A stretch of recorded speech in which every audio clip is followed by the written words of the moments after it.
push that information out to department chairs to push that down, so that we can start kind of planning for whatever the future might hold in regards to NTI 2.0.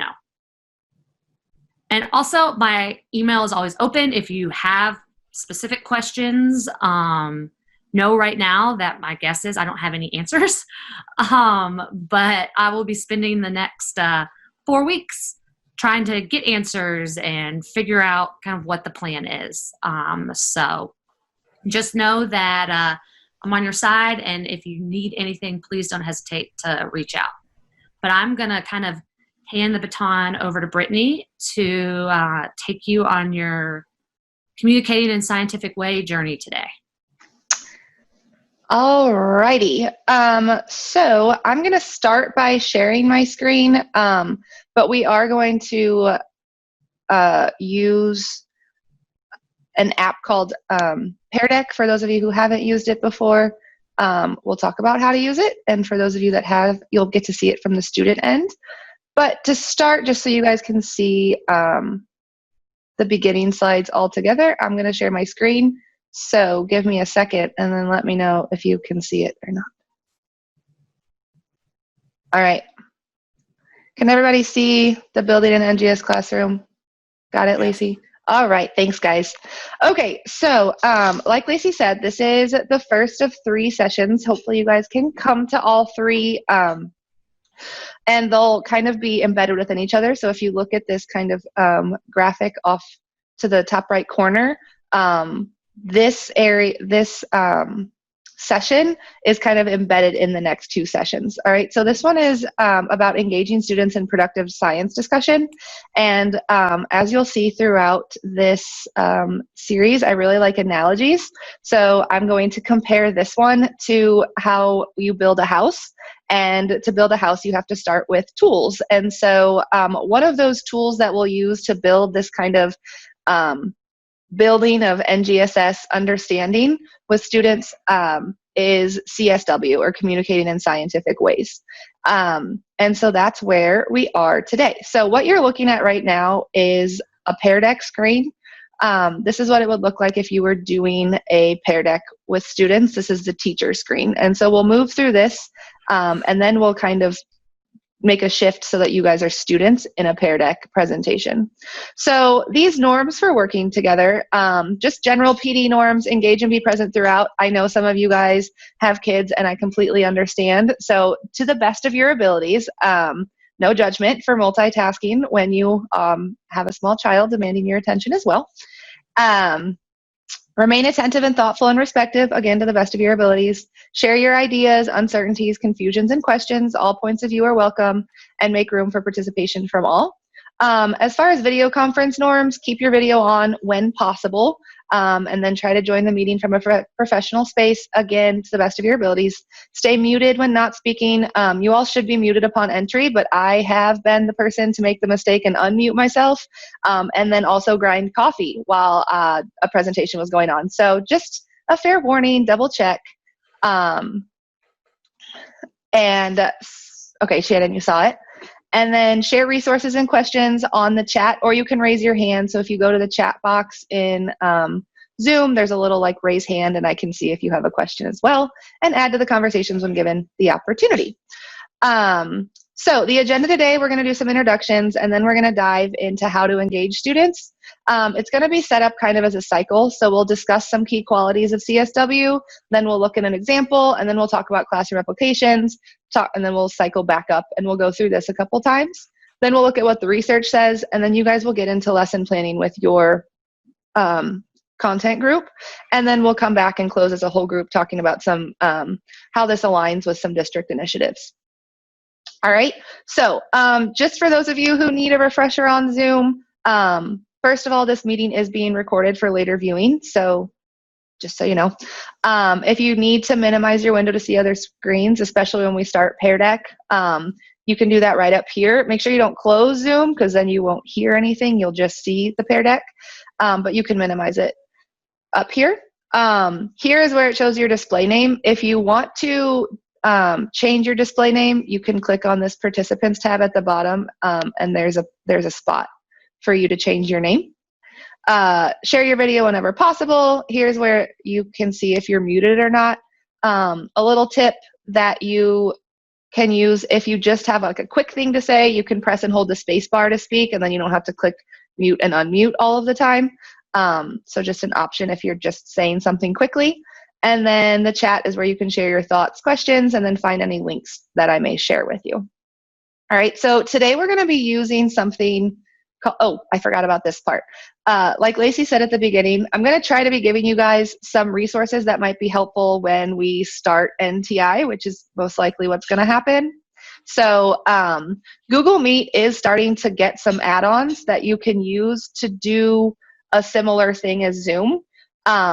So you can get like a grid view like you would in Zoom. And you can also make breakout rooms now on Google Meet as well.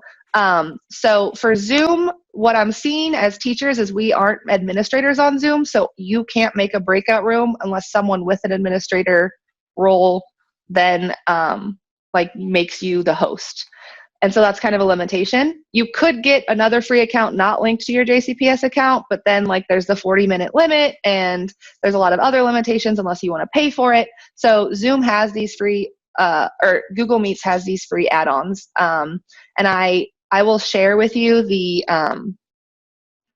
PowerPoint slides, and all the links are here so that you can get those links to those add-ons if you want those.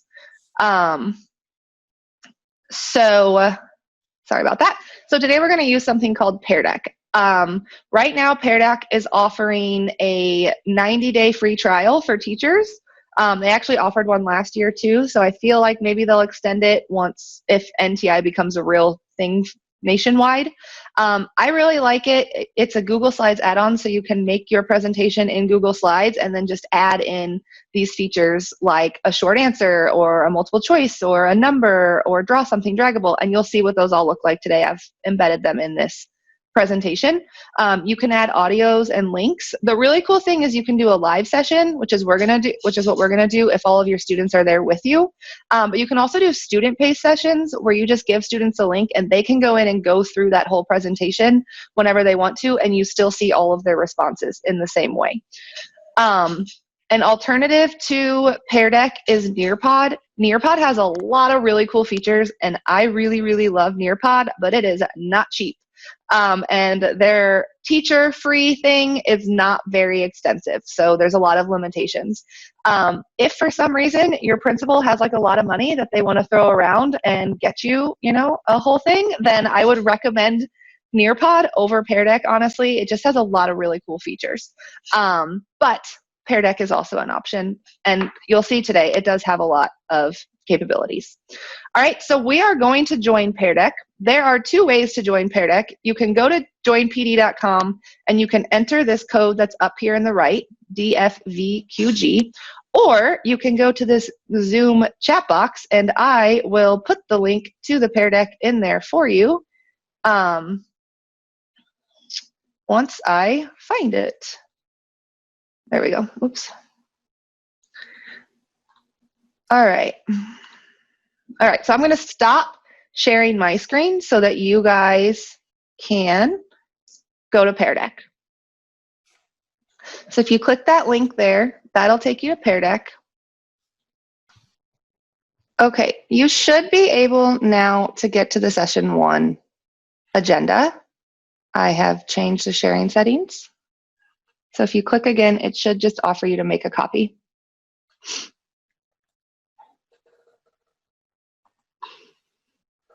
Is anybody not in Peardeck? All right.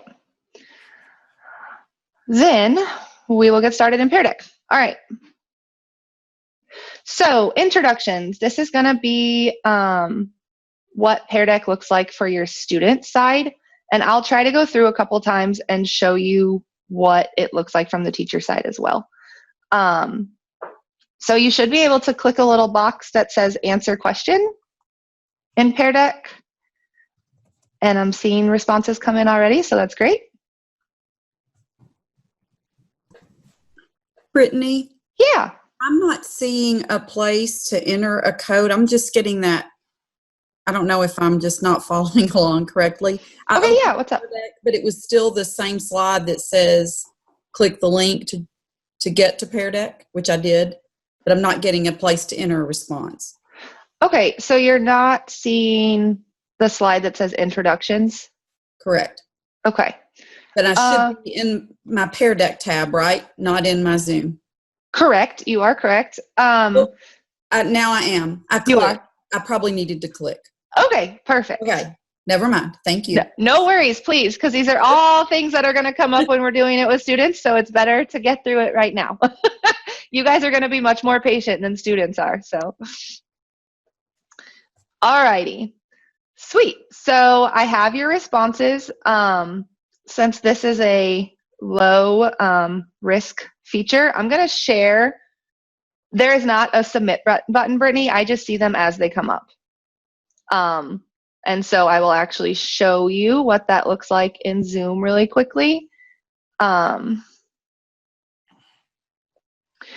I know that it's helpful to see things from the teacher point of view as well as the student point of view. So if you look at your Zoom screen, I'm sharing my screen, and this is what it looks like for me. And I can literally see as you guys are typing what you're typing. And so I can just scroll through and see what everyone has said. Lots of places to go. Jeffrey, Africa's mine as well. Hawaii, Italy. All right, awesome. I love those answers. Iceland. We are going to come back to that. So keep that lovely getaway destination in mind. All right, so back to Peardeck then. Moving forward, how many years have you been teaching?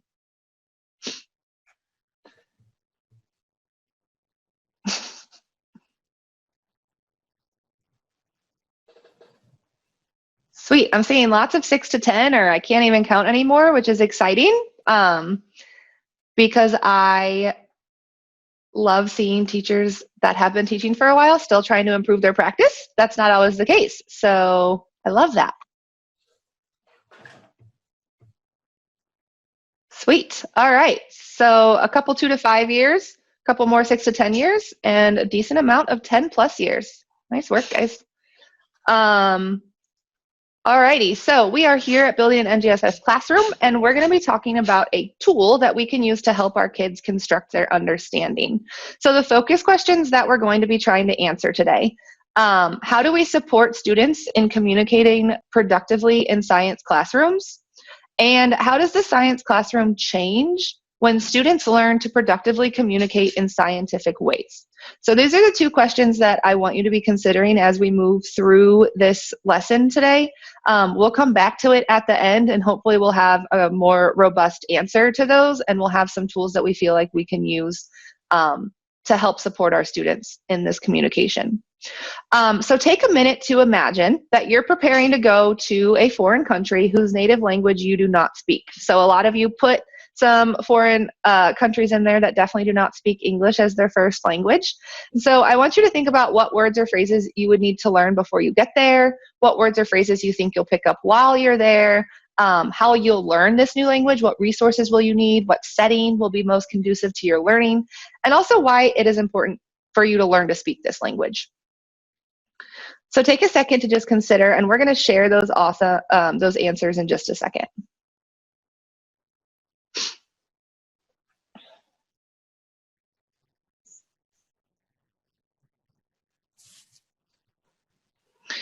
Okay, so when we're talking about languages, our students' native language is not science discussion. That is not what they grow up using to communicate their ideas.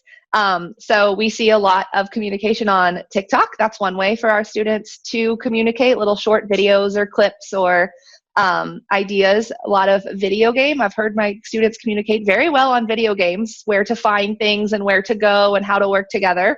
And then there's a lot of words that I still actually don't know what they mean or how they're used. And so that's kind of how our students learn to communicate their ideas and their thoughts and with each other.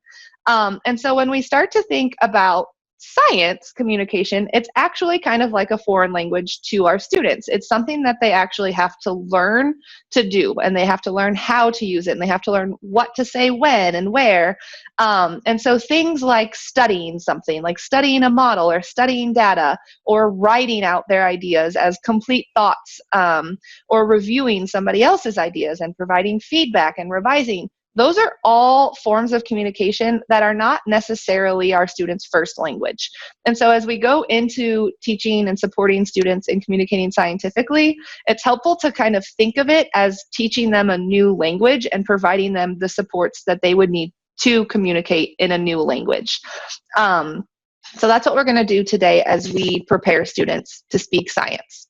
So a lot of you already have experience, which is great. So you'll be able to answer this question with ease, I believe. What have you found to be, or what do you think will be the most challenging part of getting students to communicate in scientific ways?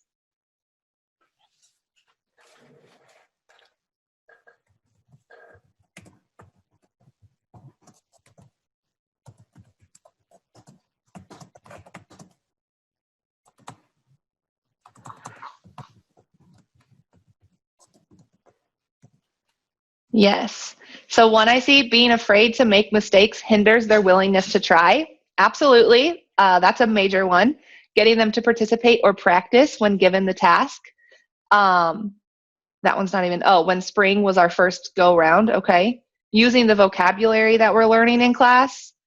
Doing it virtually. Absolutely. Yes. Willing to talk about science. Yes. All students are willing to talk.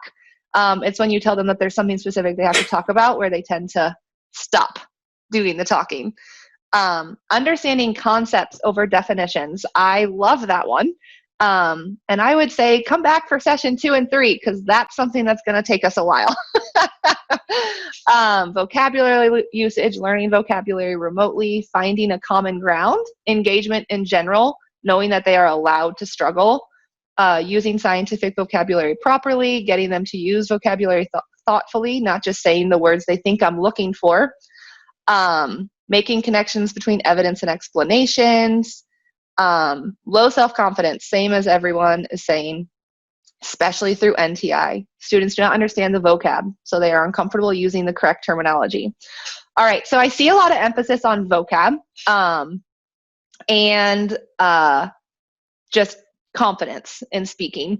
And so the confidence one, I think we're definitely going to address a little bit of that today.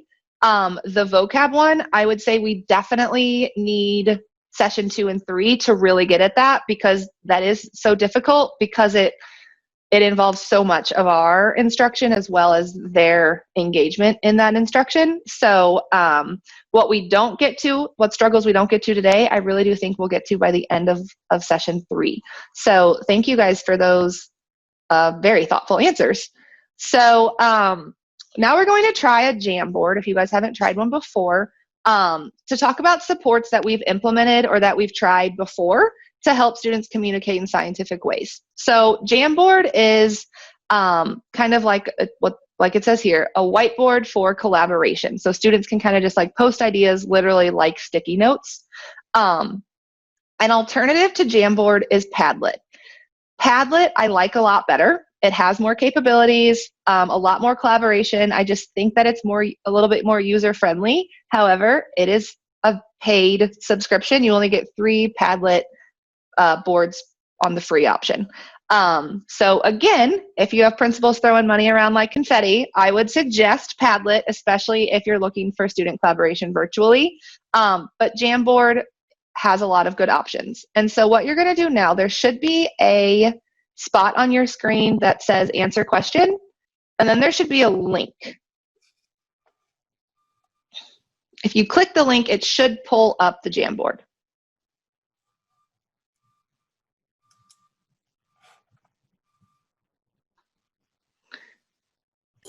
Brittany, it's saying refused to connect for me. Okay. Alrighty. Let me. If you click where it says refuse to connect, if you click on the bottom, you see how there's a pair and it says viewing jamboard.google.c blah blah blah blah. If you click on that link, Got it, girl. there you go, and then it'll open the Jamboard. Thank Thank you, Lacey. You are welcome. And while she's talking about people throwing money, like honestly, like if your principal is asking you what supports do you need to be successful in NTI, some of the things that Brittany has talked about would be the things that I might throw out of.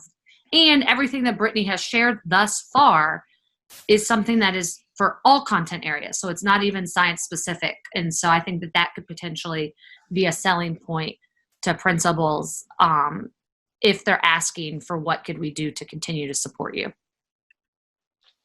Yeah, absolutely.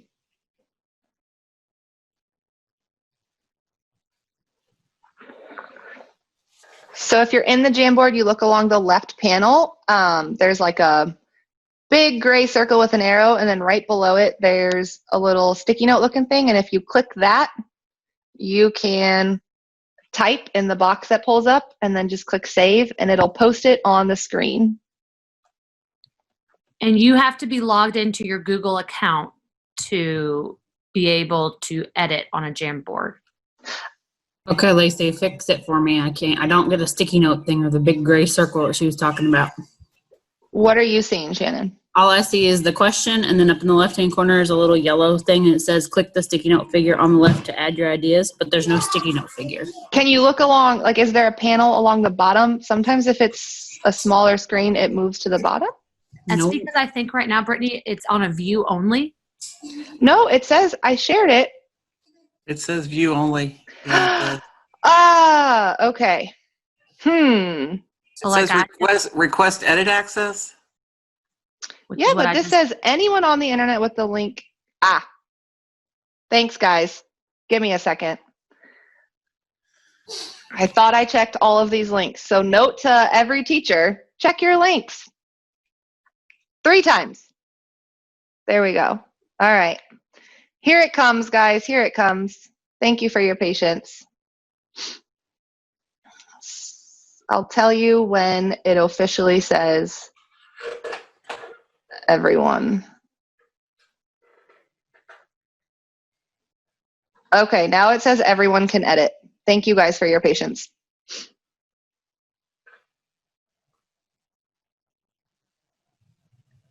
So you should probably click the refresh button. That's what I had to do for those of you that aren't able to edit. Once you click refresh, then it all kind of kicks in.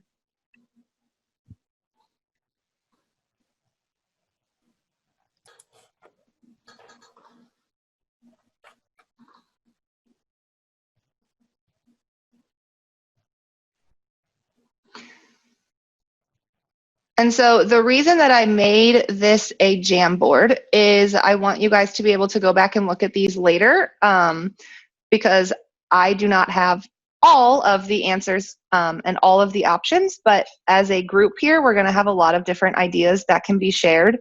And so this Jamboard, you'll be able to access at any time. So if after the meeting you think, oh, somebody said, had an idea that I thought might work in my classroom, you can go back to this Jamboard at any point and look at those ideas that other teachers are posting.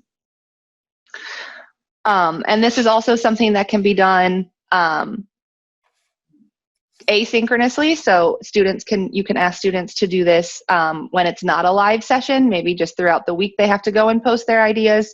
And so that's a way for you to also see, kind of get a little assessment of what students are thinking. Great, so take about maybe 30 more seconds if you haven't posted something.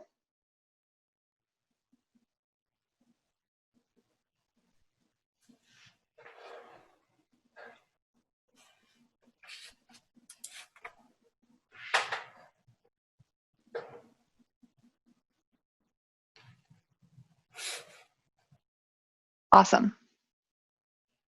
All right, and so if you want to head back to the Peardeck presentation then, you can start adding your answers as you get back. We're going to think back to that foreign language that we were talking about. And think about what kind of words or phrases you need to learn before you get to this country. So if you're going to spend a year living in a country that doesn't speak English as their first language, what words or phrases would you want to learn before you get there? And what ones do you think that like you would be okay picking up once you're there?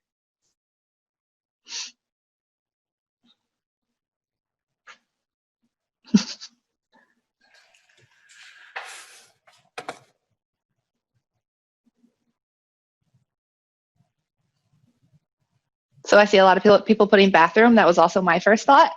We must be teachers wondering where the bathroom is.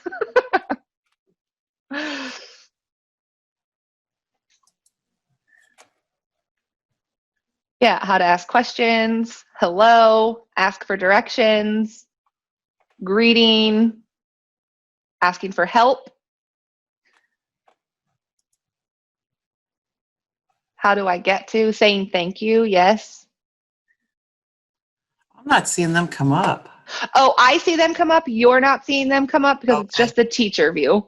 Okay. So, and that is one thing that I will say is a limitation of Peardeck. Nearpod, you can display answers to students without their names attached to it. Peardeck does not have that option. So the teacher can see all of them, but the student can't. And I will say that that is a limitation of Peardeck that I don't love, which is why I'm trying to read them to you so that you guys kind of still get an idea of what's being said. Oh, where the embassy is, public transport, where's the bathroom, can I have directions to? So just these really basic phrases that allow for just survival. So, Brittany, on Nearpod, it does it without the student names? Correct. You can, there's an option. So what you can do, you see all the students' answers, and then you can choose an answer to share. And you can even like just scroll through them. I put that on my sticky note, was that the Peardeck makes it easy for the kids to answer questions without worrying about, being heard or, set, whatever, read. Yes. Wrong. Or judged. Yeah. But seeing them all would definitely be a benefit. Yes. Mm-hmm. Absolutely. And I agree with that. And that's one capability I like on Nearpod that Peardeck does not have. Great. Okay. If I'm not mistaken, isn't Nearpod about $120 for the year? Is that what the price point was? Okay. It was $120. And you can't do, so Peardeck doesn't, or Nearpod does not have a monthly option. It's just a one-time payment of $120. So you can't be like, well, I'm only teaching for 9 months, so I'll just pay for 9 months instead of 12. You have to pay the whole 120. Yeah. All right. And so thinking about this, like the words or phrases that you need to learn before you get to the country, the things that are really important. What does this mean for us as teachers supporting students as they learn to engage in productive science discussion if we're thinking of science discussion as a foreign language? Does that question make sense? Okay. All right, so a couple that I'm seeing, thinking of things that we could already use and familiarize students with, so they learn the new content, or as they learn the new content vocab, they can focus on that, like unit specific versus content specific. We need to identify what the basics are for a student to communicate in our classroom, and then explicitly teach those and give opportunities for practice and application. We start with prefix, suffix to try to teach the kids to break down scientific and other words so they can access vocab even when we aren't there without having to look it up. They need to understand scientific thinking and the process of thinking in order to formulate questions. Teach basics first, allow practice. Later it will become more natural and can be, and more can be added. Each student may require a different level of understanding, giving flexibility for them to engage and learn phrases as they need, knowing what they will need to learn before they learn more, explain several times, have to plan for discussions, model appropriate questions during discussions, explain expectations, and model scientific language. I love that modeling pattern that I'm seeing. We'll definitely talk about that. And so then let's talk about how they will learn this new language. So if you're going to learn a new language, what resources will you need as you prepare to go to this country? And what setting is going to be the most conducive to learning that information or to learn that language?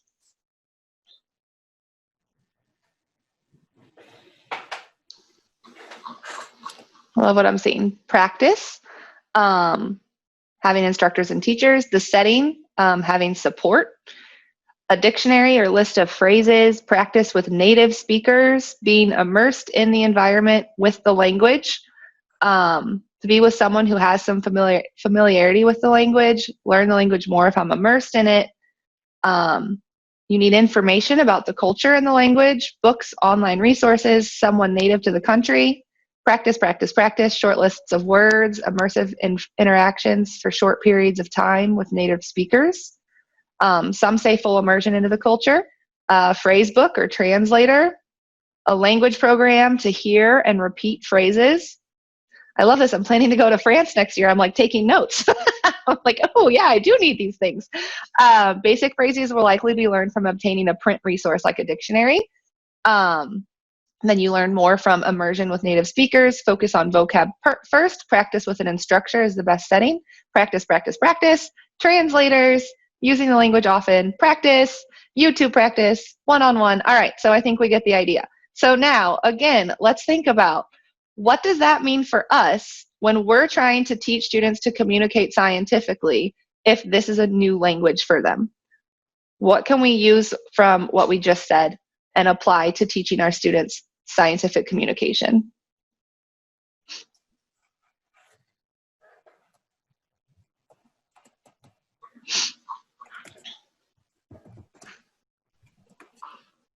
And I am going to go to Zoom and I'm going to share my screen. Don't worry, because you can't see who said what in case you guys are nervous like our students are nervous. But I want you guys to actually be able to see, can you guys see this Peardeck with the answers on it? Okay.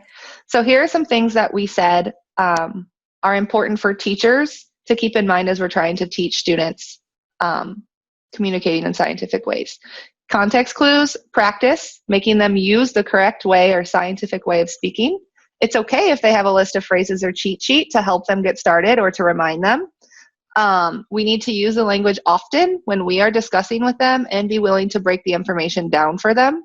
We need to give them the opportunity to practice. Lots of modeling and examples, work through the process together, give them lots of practice with writing about science learning experiences, tell them to use scientific language. Oh, give them feedback. I know you're not done typing, but I like what you started with. Offer tons of various options for all types of learners. Need to model the language. We need to be comfortable letting students struggle with the discussion and provide meaningful feedback. And then patience. We need to incorporate practice using the language in a safe way without pressure. Teacher walking through an example.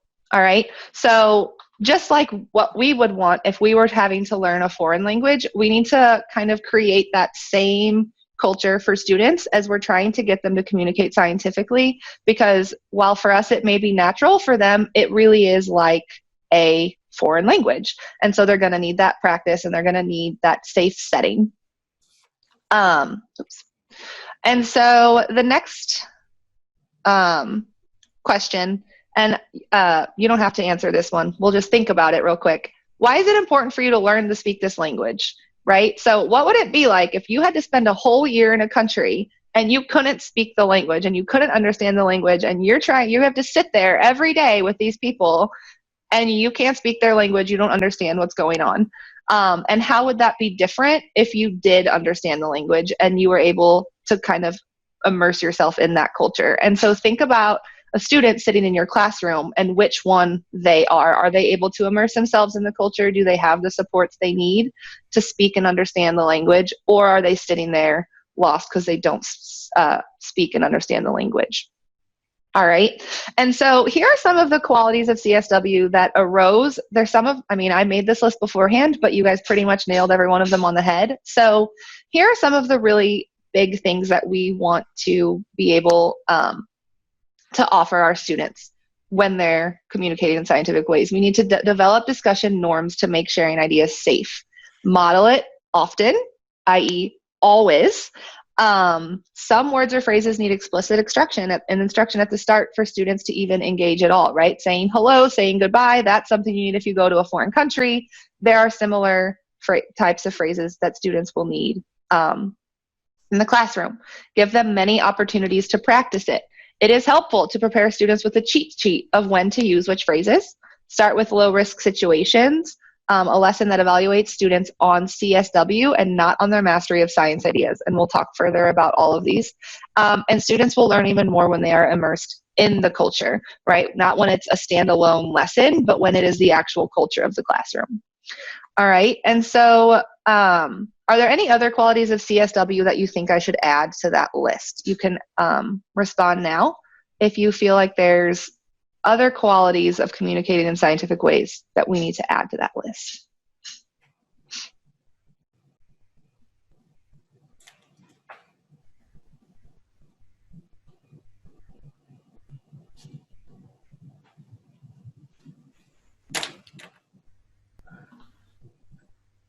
Okay, I'm not seeing any more, so I guess I have a pretty good list.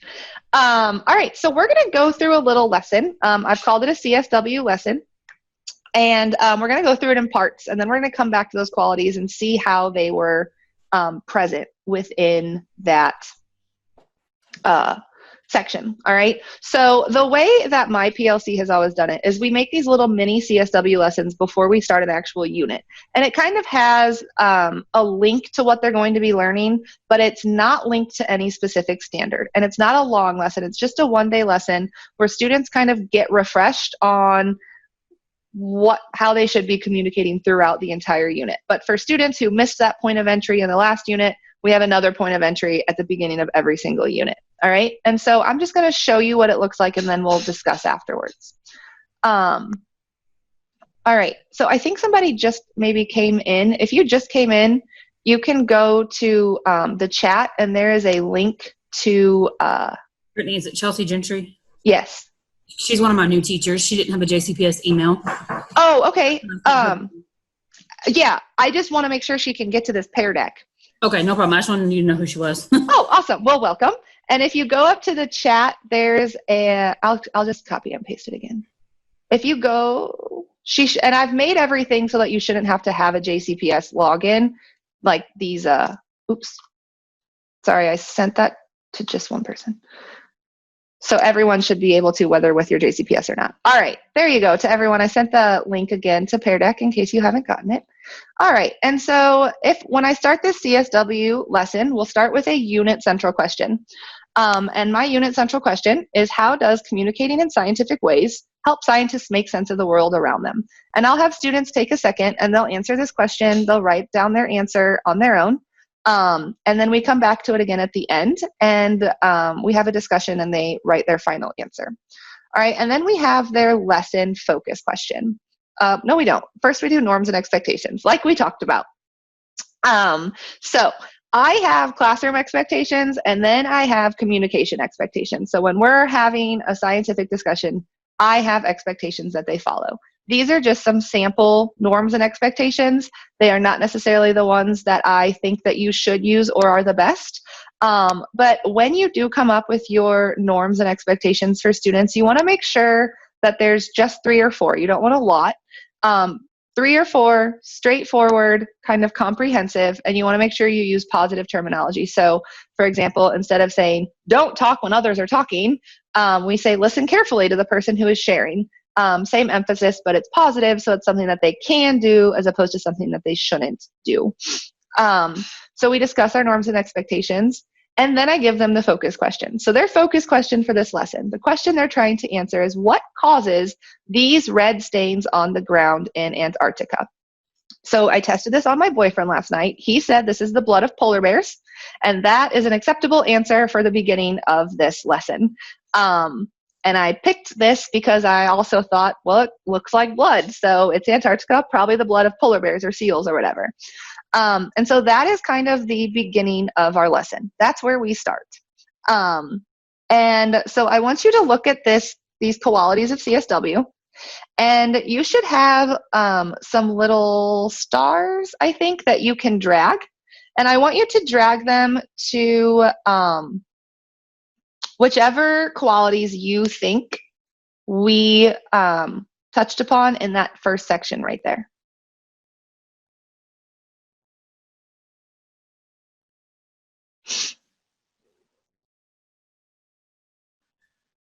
And again, I'm going to share my Peardeck screen so that you can see what it looks like for me.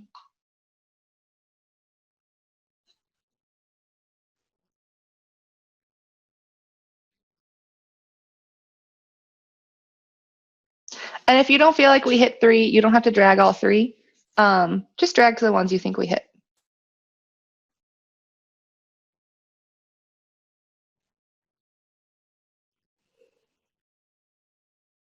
I see a lot of start with low risk situations, develop discussion norms to make sharing ideas safe.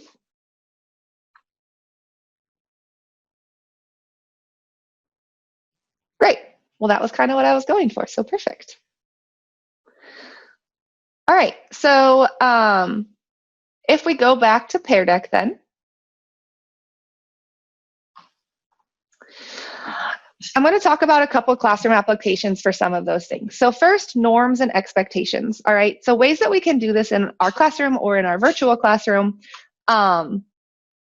You can have a discussion with students. I know a lot of people recommend that you set classroom expectations as a class. I don't do that, but I do set discussion expectations kind of with my class. So have a discussion with students about what productive discussion looks like, sounds like, feels like. It might feel a little bit middle school, but remember, we want to make this a low risk situation. We want it to be comfortable for all of them. So having a conversation like that opens it up to all students. And then develop norms as a class. You could have them have the discussions in small groups and their small groups chart it. You could do a whole group discussion and the whole group charts it. What I do personally, again, I don't like having the class set the expectations, probably because I have something in my mind already. So I have my 3 expectations already made. I give my students those 3 predetermined expectations or norms, and then they work in pairs to make a list of what they will do to meet each of those expectations, what things they can do in class every day to meet those expectations. And I collect all of those, and then I chart those, and then as a class we have a discussion the next day about what we can do every day to meet those discussion norms.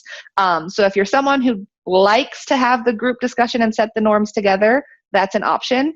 This is an option if you don't want to do that, but you still want to make students feel a part of it. All right. So then to encourage participation, one of the things that we talked about is really hard with students is getting them to participate and getting them to want to share their ideas. And so some ideas that you can use or you can apply in your classroom. You can give credit or rewards for just using a communicating in scientific ways word or phrase. Just, you get points for just doing it or trying it.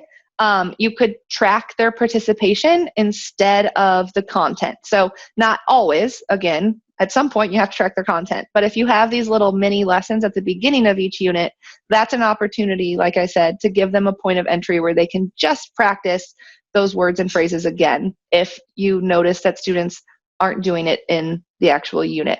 So what I do is I have my PLC, we have this, we call it an EOL, so an evidence of learning document. And in that we have strategically placed these little sticky notes. And so those are places where we want students to use some kind of CSW word or phrase. And when they do, they get a stamp. And those stamps are their points for the day. And so they get these engagement points for just writing the word or phrase and sharing their idea. And so that's a way to encourage it, and still a low risk because really all they have to do is kind of say it and try to use it correctly, and then you're rewarding that. So you're giving that extrinsic motivation until they can conjure up enough intrinsic motivation to do it on their own. And so, yeah, I incentivize participation throughout the entire unit. There are just days where I'm like, you know what? I just want to see your claim today. And if you can write a claim, you get a stamp, and that's a participation point. So kind of putting that in throughout. So it's not such high stakes. You have to have it correct, or you have to be on the right path to get your credit all the time. And then finding phenomena, that lovely phenomena that I found that I was like, actually, I think it's really cool. I just searched, I typed in interesting science phenomena, and I went through this 25 of the coolest and most surreal natural phenomena on Earth, and I saw that one, and I was like, that's pretty awesome. And the science actually is closely related to some chemistry standards. And so, not that it has to be, but it's cool that it is. And so I have these links here, and again, you'll have this PowerPoint afterwards. You can go in and click these links. So if you want to do a fun little one-day lesson on just CSW and you want to use a cool phenomena that doesn't necessarily align with your standards, this is a good place to go for that. Okay. Previous phenomena that my PLC has used before our matter and energy in systems, where we were going to talk about photosynthesis, our question was, why do sunflowers face the sun? And that was a fun one. We, at the beginning of the year, do what determines the path a termite follows. And before our natural selection unit, we always do a mini unit with the focus question, what is causing tusklessness, which is a fun word to say, in Gorongosa elephants. And so again, at the end, they don't have to have the right answer, and it's actually kind of left open-ended because some of what they need to answer it is in our upcoming unit. But it's a good thing to just get them asking questions, and they're interested, and they think it's cool, and it's a fun little mini unit to do. Brittany? Yeah. So when you and your PLC develop a CSW mini lesson, which is what you're kind of walking through right now, Correct. you all choose a phenomenon that the purpose of that lesson is not for them to be able to answer that phenomenon or investigate over the next several weeks about what is the scientific ideas that support that phenomenon. It is just to get them to practice communicating in scientific ways. Correct. Yes. That is all the intention of that mini unit is. Like, they're at the end, we don't even tell them usually what the right answer is. And that's another discussion we have about science. Like, there's not always a right answer. Like, sometimes it's just coming to the correct idea just based on the evidence you have or whatever. So yeah, there's no assessment of science understanding on that. The assessment we make is really just on their effort in communicating scientifically. All right. So part 2, students have just been introduced to the norms and focus question. And so now I will tell them, here are some words or phrases that we're going to use in today's lesson. I notice, I wonder, I agree because, I disagree because, my idea, claim is, the evidence that supports my idea. And so I kind of just set their idea or set their minds. This is the words or phrases we're going to be working on using today. All right.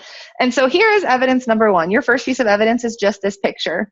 And so I have the students record 2 things that you notice about this picture, any 2 things you notice about the picture, and 2 things you wonder. So you're gonna, and I have a student sheet that they fill out, and they write down, I noticed whatever, I noticed that there's red stains, I noticed that it looks like blood.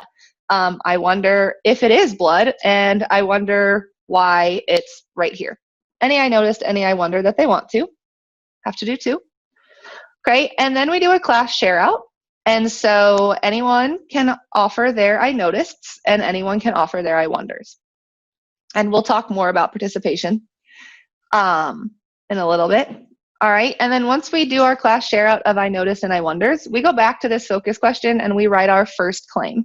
All right, so based on this one piece of evidence we have, what is your idea or claim about the answer to this focus question? And so students will write that down on their sheet, their idea or their claim. And then we'll do a class share out, okay? And so for the class share out, the person sharing will say my idea or claim is that, and then anyone can offer to follow up by saying, I would like to add to blank's idea, or I had a different idea, I think such and such. And so that is our share out, and you determine how long the share out goes for. And once we're done with the share out, then we talk about what else do we need to know to help us answer this question. And so again, students could talk to their partner about this. They could write it down. We could do a group share out. And here are some things that they might write or say. It would help if I knew what if scientists collected information about. I could support my idea if I had data about. We could get better evidence if we. All right. And so they kind of think about what they need to better answer this question. And that's the end of part 2. All right, so that's the next kind of section of CSW. And again, I'm breaking these up for discussion purposes. In a real classroom, we just move right on through. All right, so if we think about that part, drag your stars to the qualities that you saw in this section of CSW. So I'm seeing a lot on the first 4. Particularly the second and third one. Model it often or always. Some words or phrases need explicit instruction. And then a little bit at give students many opportunities to practice, a few at develop discussion norms, and a few at helpful to prepare students with a cheat sheet. Awesome. All right, so let's talk about some other ways that we can implement those qualities into our classroom. Providing a cheat sheet. I give both of these to my students. So the picture on the left is actually a whole table. Again, this is all linked to the agenda, so you'll have all of these at the end if you want them. I print the one on the left. There's actually a couple more rows that you don't see there on really bright yellow cardstock, and I have my students put it in their binder, and every day they get it out and it's on their desk. I also printed these little desk cards that I thought I would try out last year, and I taped them to the corner of their desk. Some of them survived the year, some of them did not survive the year, so desk cards are, not always a guarantee.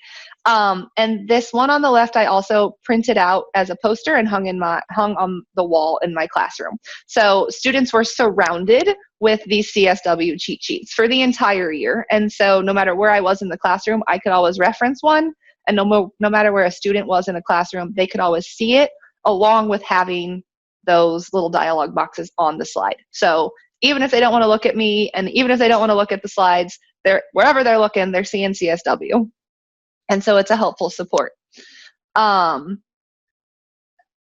option, if you don't like either of those options, is to make a chart paper, and you can even chart it with students for each area of CSW. So like asking questions, and students can come up with different sentence starters for asking questions, and you can chart that. And then you can have another chart paper for clarifying ideas, and students can share, we can chart with students what it would sound like to share ideas. And so when you get to those particular phases in a lesson, you can put that chart paper up in the front so that specific area is being highlighted for students if they have a hard time reading through the whole table and finding the correct row.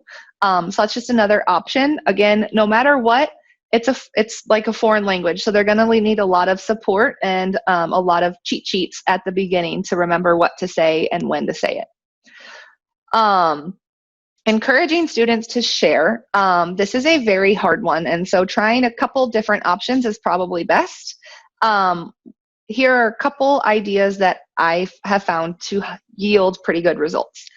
Students place their answers on Post-its, and then they put those Post-its up on the whiteboard or on a wall or something, and then the teacher or another student reads out those answers. And so no student is tied to any idea, and so it's less personal.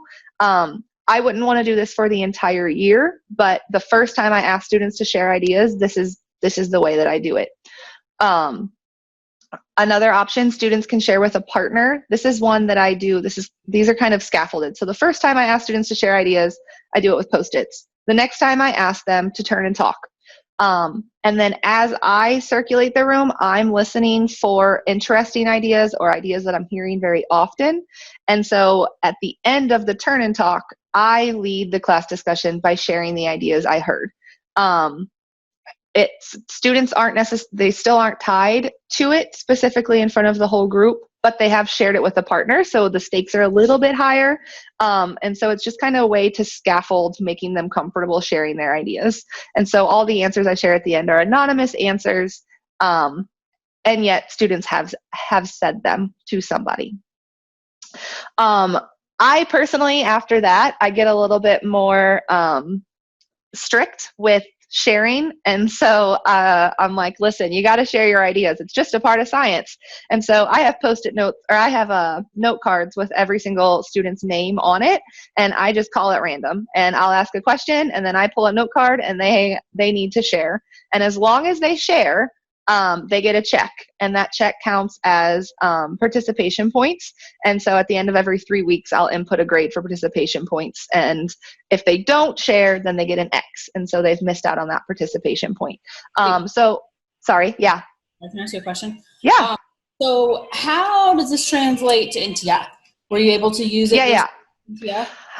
Yeah. So the thing about NTI last year was that we didn't have to have any synchronous.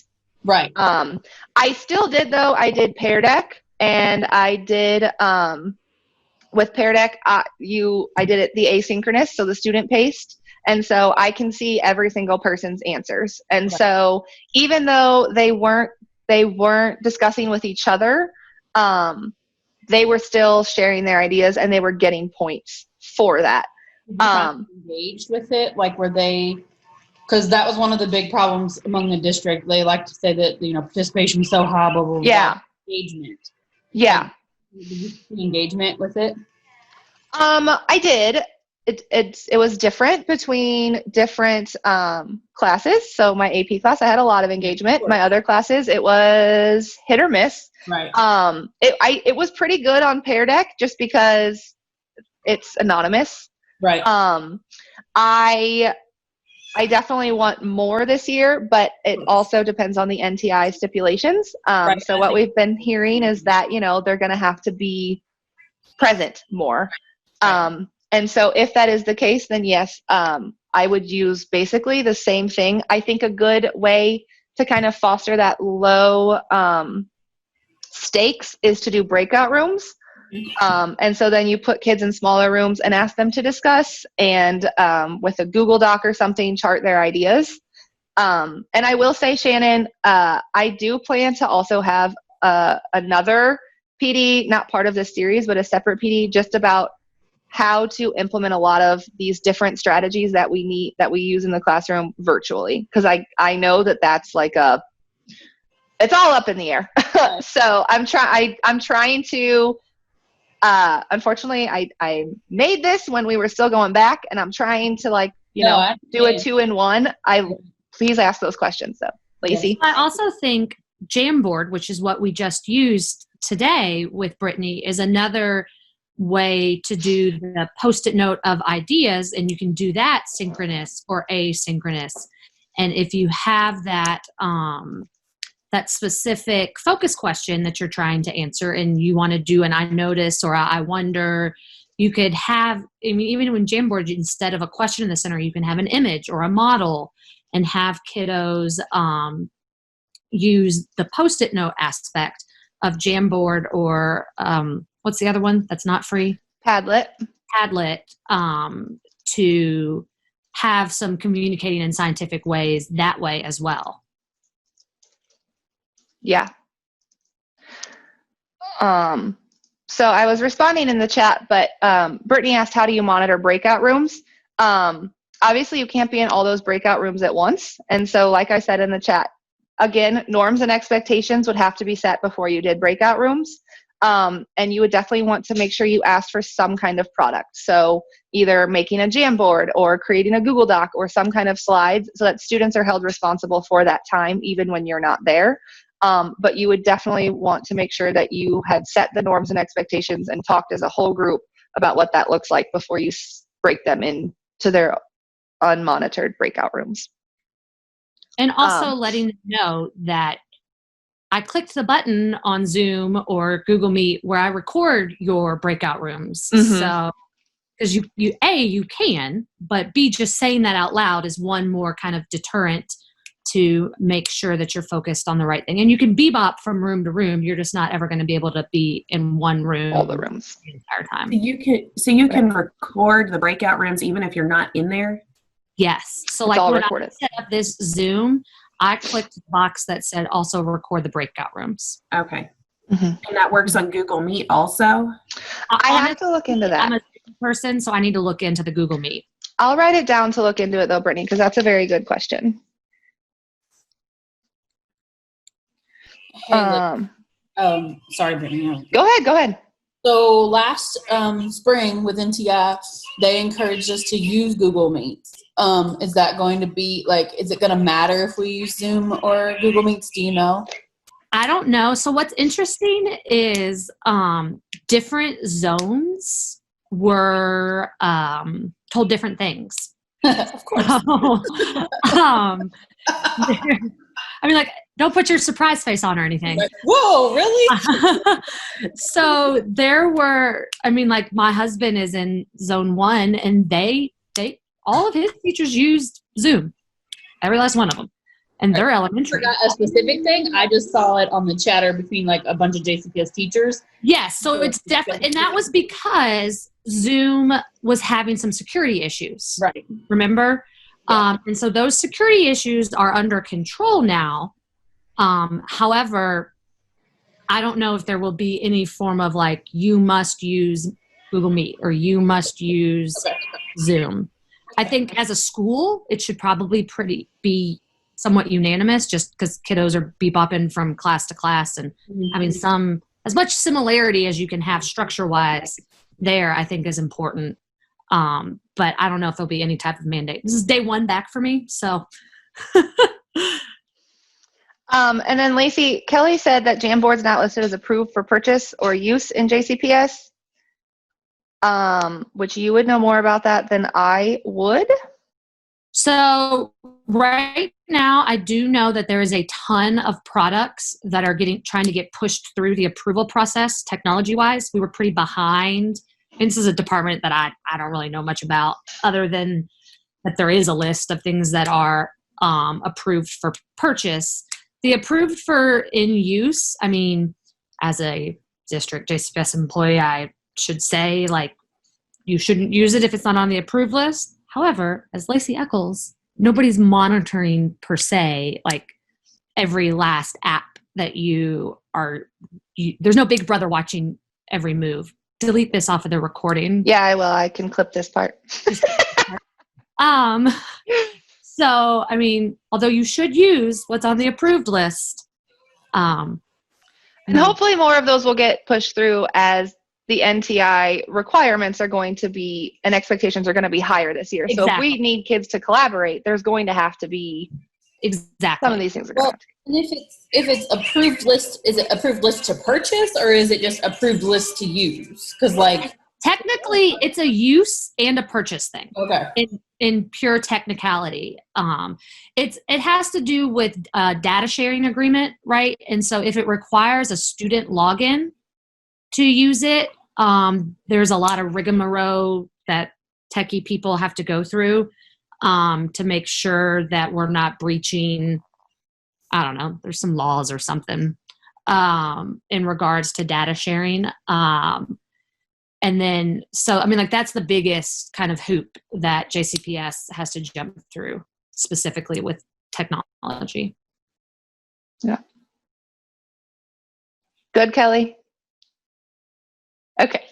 Awesome. All right. So, no, I didn't want to open a can of worms, but that is a personal hoop that it's a really real frustration that I've had because even prior to COVID, it was taking as long as 6 months or more to get things approved. And I'm waiting on approval for a physics software that I really, really want, and it's just not happening. So yeah, I mean, so I've tried to push through the Google Side Journal, which is a great app. And yes.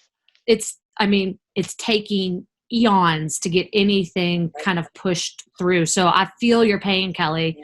I just know if we don't ask, nobody will know that we're feeling this pain. Yeah. Right. No, I totally hear you. And I think they're getting a lot of pressure right now because of NTI, and also because I don't think many people, until you ask, understand that there even is an approved, like, there's a process to do it. Like, I know quite a few assistant superintendents who had no idea that was a thing, and now they're putting pressure where pressure should be applied to make these things, like, this is ridiculous. It shouldn't take 6 months. This is insane. So I know that awareness is the first step. And I think there are people with a lot more power than any of us sitting on this Google Meet or whatever, we're on Zoom. It's a Zoom. Applying pressure that might actually yield some results. Yeah. Yeah, so I guess disclaimer, not everything I advocate for on here is necessarily approved, but I kind of go for, beg forgiveness, don't ask permission, so whatever. All right. So CSW part 3 then. So students have discussed evidence number 1 and talked about what evidence they could use to support their claim. And so I'm going to give them another piece of evidence now. All right. And so they have this picture or this diagram that they can look at, and then there's a reading. They're not actually from the same source, but I've had both of the sources there, and they support the same ideas. All right. So they look at this picture, they do the reading, and again, now they're going to say, I noticed that, or I learned that, this proves that, or supports my claim, or does not support my claim. And then 2 more things that they wonder.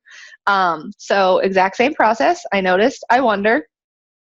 And then we share out. However, this time, when they share out what they learned or noticed, they have to say whether or not it supported their claim.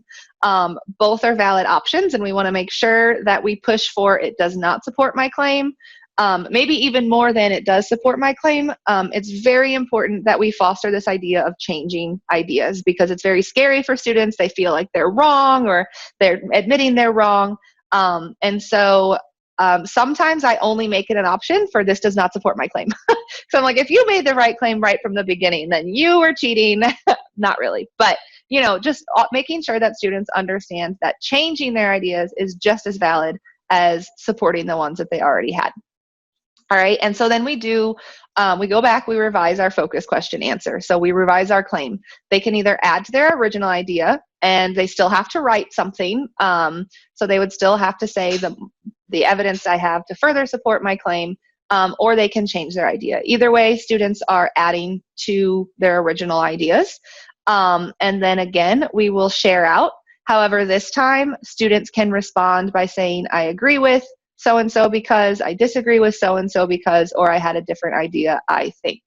And so again, we foster that conversation in whatever way we feel is fitting for our students at the time.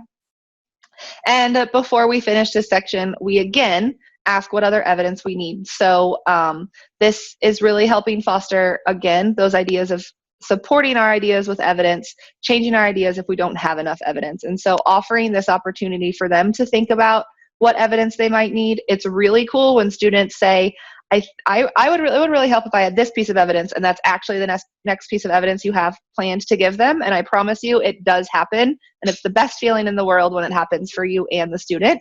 But giving them that time to think about how they would support their ideas before you give them the evidence they would need to support their ideas. And so that's end of CSW Part 3.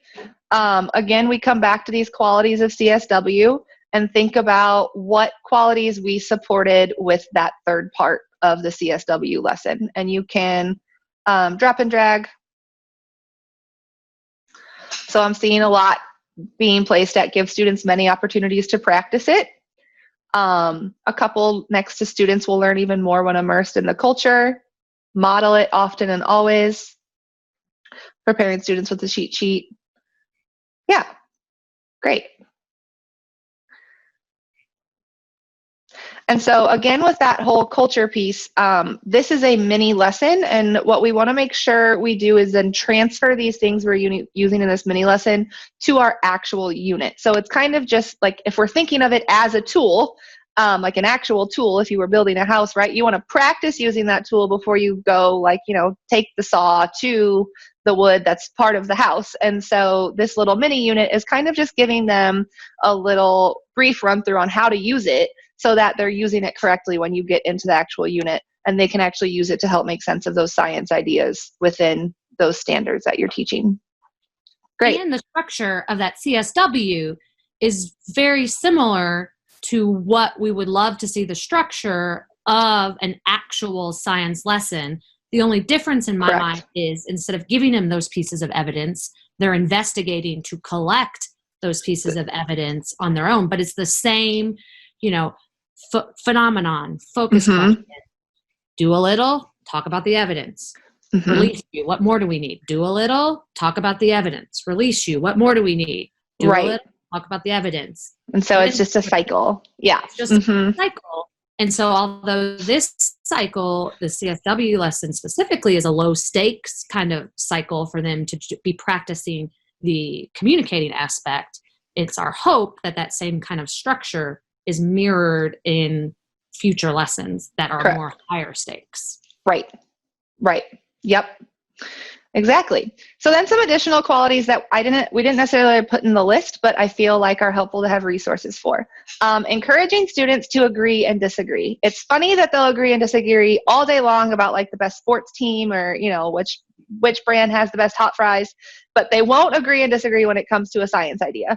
And so that provides more encouragement and more supports. And so a quote that I thought was very helpful for me to just kind of think about is, some students don't participate because they are so unfamiliar with critiquing the ideas of others or adding on to a peer's comment, at least when it comes to actual science content. They don't know how to publicly disagree, and some students even feel uncomfortable agreeing. And so we have to consider those students that don't participate, not because they don't want to, but maybe because it's just a very new concept for them. And so one way to do that is charting how to respectfully disagree with an idea. And I did this with my students, and for the first 3 weeks of class, they raised their hand and said, I would like to respectfully disagree with so-and-so. And I'm like, that's very sweet of you. Go ahead. And then sometimes they'd be like, that was a dumb idea. I'm like, no, you can't just say it was respectful and then just go on to be mean. So, having that conversation, but allowing them to put it in their own words so that they feel like they can do it in a way that's natural to them. A way that I did it, and actually it was by accident that I did it this way. I did it as a joke, and it ended up being the best strategy that I could use. I had asked students to raise their hand if they agreed with a statement, and I had 2 kids raise their hand. And then I said, okay, raise your hand if you disagree. And I had 4 kids raise their hand. And so that left 20 other kids sitting there. And I'm like, okay, raise your hand if you didn't raise your hand yet. And I had all these kids put their hands up. And I was like, well, it was a joke. I didn't actually expect you to do it. And I was like, well, can any of you tell me why you didn't raise your hand? And I had a couple kids be like, well, I didn't really understand the question. And I had a couple kids be like, honestly, I zoned out for 10 minutes and I just didn't hear what the prompt was. And they were all so honest with me. And so we restated, and some of them were like, I really don't feel like I know enough to agree or disagree yet. And I was like, this is the craziest thing that's ever happened to me. Being sarcastic, best practice, not sarcasm, but it worked for me in this case. And I used it the rest of the year, and it was the best way to foster that discussion because students knew that they would have a chance to agree or disagree, and sometimes they would say they didn't understand, but then inherently as they kept speaking, I was like, so you do agree, you had a different piece of evidence, but you're still agreeing. Anyway, it led to a lot of really good conversation. Before I did that, I would often ask, after someone shared, can I get someone to agree or disagree or add to this idea? And then wait time is very important during those questions. And we would sit until someone would agree or disagree. And, I would say, you can literally just say, I agree because I, also said this or whatever. And so giving them that time, sometimes they haven't actually thought about the idea critically. They haven't thought whether they agree or disagree. Students are so used to just waiting to hear the right answer that they don't necessarily consider whether they agree or disagree with it. They're just thinking, okay, well, is that what I need to know? Is that it? And so giving them that time to stop and think, this is what was said. Do you actually agree or disagree with that? Opens up a whole bag of opportunities that they didn't even know were allowed to them. And so making sure you use that wait time, but also phrase your questions in a way that allows them to agree or disagree with something can be very helpful. And then, encouraging students to change their ideas. This is a very big one and a very difficult one for not just students, but as we can see, a lot of people these days having a hard time changing their ideas. And so giving them, again, that opportunity and that support that says it's okay to change your ideas. And so a lot of that is, again, the words and the phrases that we use and the way that we ask students to do things. So I will often, anytime we come back to our focus questions, I ask students to raise their hand if they change their original answer. And then I ask someone who raised their hands to tell me why they changed their answer. And then I give them a big round of applause and I tell them that's great and that's awesome. And I'm so happy that they use this evidence. And so really encouraging them and showing them that it's a good thing to change your ideas, and it's not a bad thing to not be right from the start.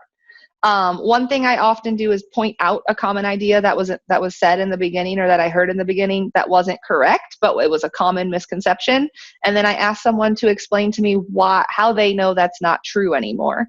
And so it can be any student, even a student who didn't have that idea at the beginning.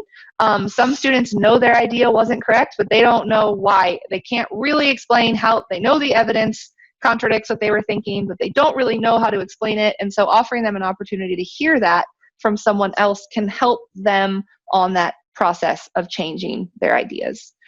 You can also have students share with a partner, and the partner has to restate their partner's idea in their own words, and then they have to tell their partner whether they agree or disagree with that idea. And so then it's at least not a whole class, but it still gives them an opportunity to state whether they agree or disagree. Any questions about that part? I get talking and then I don't stop and people have to cut me off. All right. So the last part then of the CSW lesson, we'll look at one more piece of evidence. This is a video that students would watch. There's a coated nail and an uncoated nail. One of it's put in salt water, one of it's put in just water and water with air. And this is water. There was something in that water and I can't remember. But they watch this experiment and they see that with salt water and air, the uncoated nail will turn red because it's rusting. And so then they can use that information to help them answer the focus question. But again, they'll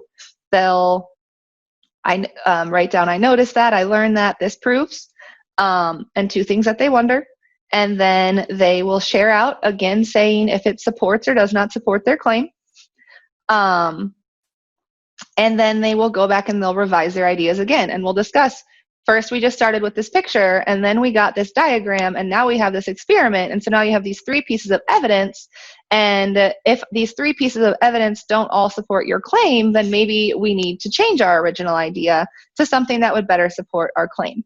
A side note, the answer is that this lake water down here is salt water, and it's underwater, or it's under the rock layer there.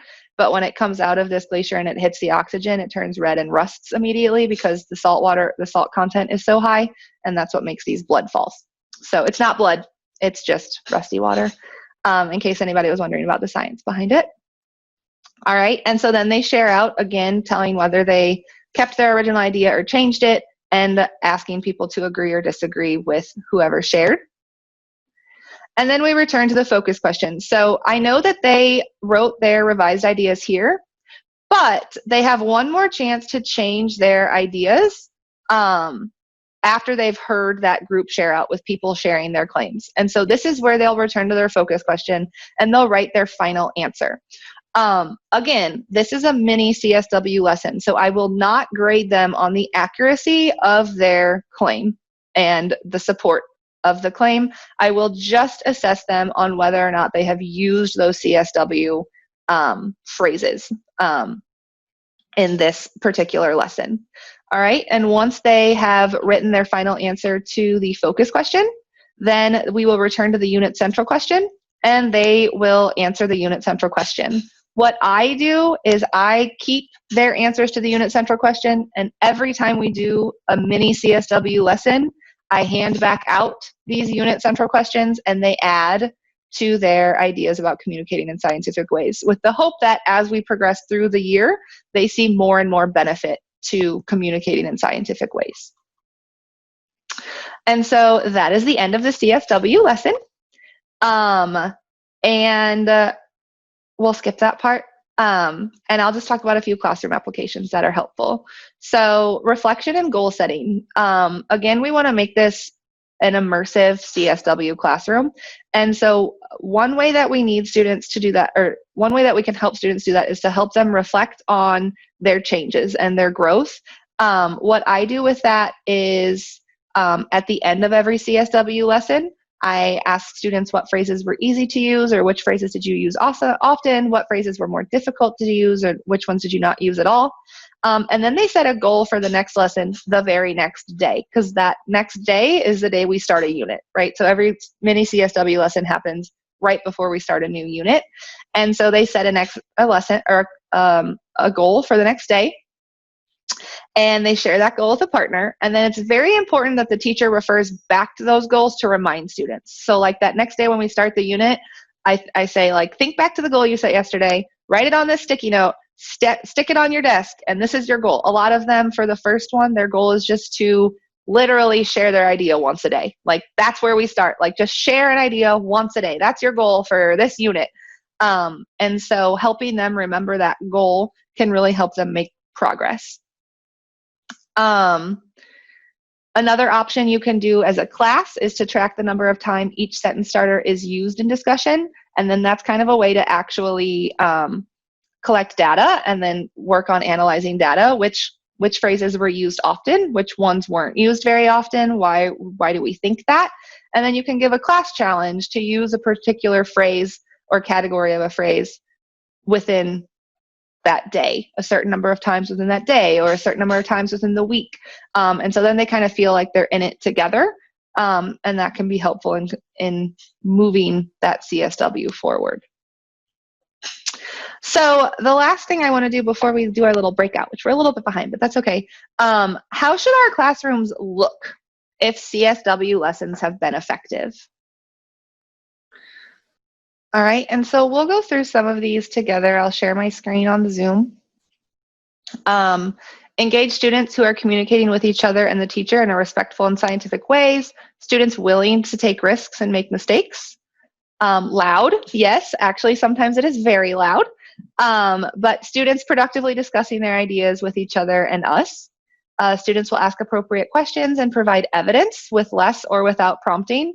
That is a goal that I didn't think was achievable, but it is. At the end of last year, I actually had to have my classroom recorded a couple times, and when I watched it, I realized that students weren't even waiting for me to ask for the evidence or ask them why they thought that. They would say, well, here's my answer. And then I would go and they'd be like, because, and they would like cut me off because I was going to cut them off and they weren't done.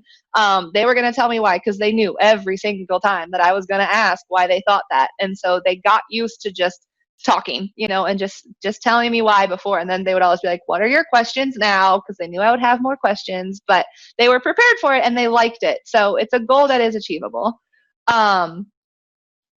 Students begin and carry out discussion using various CSWs. Initially, it may be teacher prompted, eventually completely student led. I absolutely agree.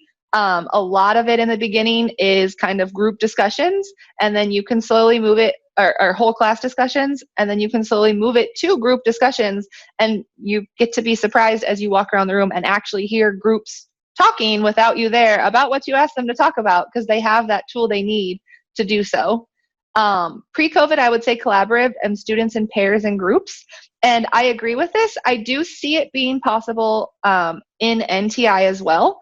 I think pairing students up and having them, you can work collaboratively on a document. If you give them a document that they need to fill out together, it can be a Flipgrid conversation.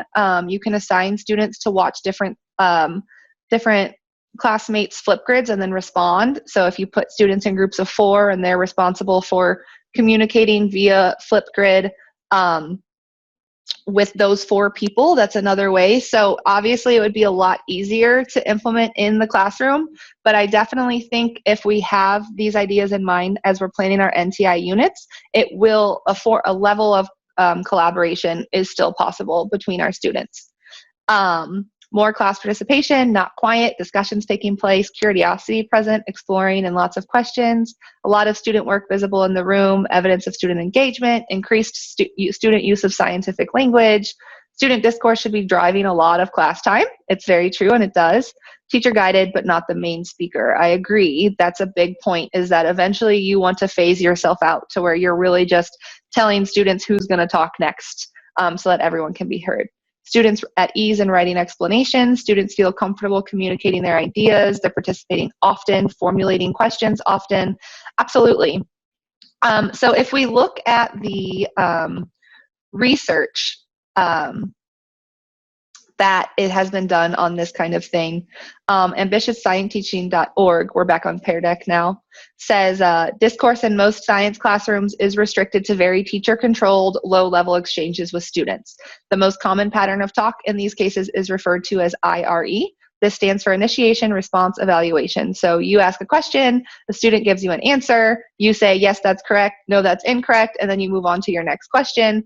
And it's not, other students aren't involved in that discussion, and that student alone really isn't involved in that discussion because it's just a quick IRE pattern. So it represents discourse that is not helpful for student thinking and is actually used by teachers to constrain students' talk because their ideas are limited to what you've asked them. There is NRC consensus report, Taking Science to School, and all of these are links, so if you ever want to go read them, you can use the slide deck afterwards to get to all of these. There is solid research evidence and widespread agreement that academically productive talk is critical for learning science.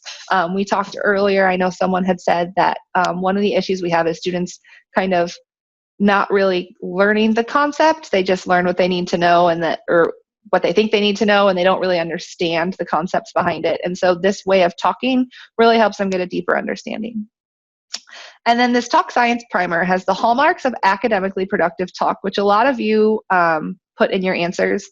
The teacher guides students in practicing new ways of talking, reasoning, and collaborating.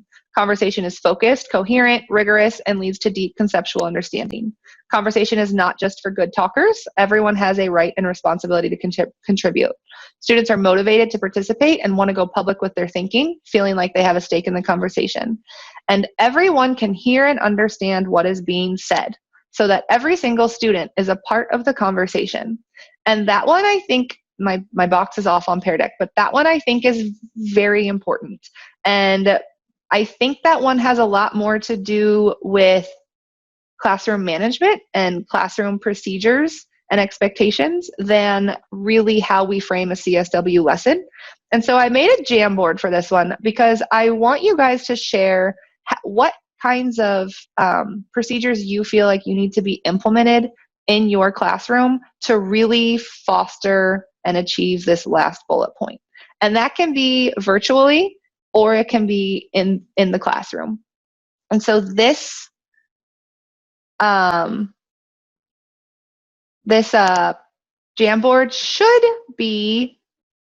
you should be able to get to it. Yes. I did change the sharing setting. Somebody tell me if you cannot. Okay.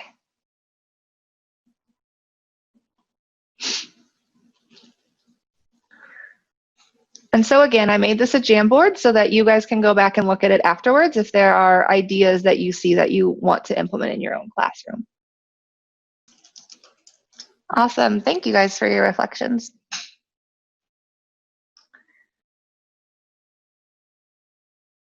Alrighty. So we're going to work, unfortunately not as long as I thought we would, but on developing a lesson. And so things you might want to think about as you do it. What can we do during the lesson to support ELL and ECE students? What NGSS science and engineering practices are being reinforced? And what backpack artifacts could result from this? All district kind of initiatives that I think we can also kind of hit with these lessons. All right, so there's going to be a 5-minute transition, and then you guys will be split into breakout groups based on your subject. If you go to the agenda, there is a link in the agenda to the template slides for each subject. So there's a chemistry CSW template, biology, and so that will put you guys all into the same document, and you guys can work through that to decide on a phenomena that you could use in a mini CSW unit for your first instructional unit. So right before your first instructional unit. Obviously that's going to be virtually, so you can also discuss ways that might be helpful or ways that you might be able to do that. And then we'll return to the whole group, not at 11, we'll do 11:10. So I'll give you guys about 30 minutes. And if you need help, once you get into your breakout rooms, there's a little button that says ask for help. And then you just hit invite host, and that will tell me that you want me to jump into your session to help answer a question. So are there any questions before I separate you into breakout groups? Okay.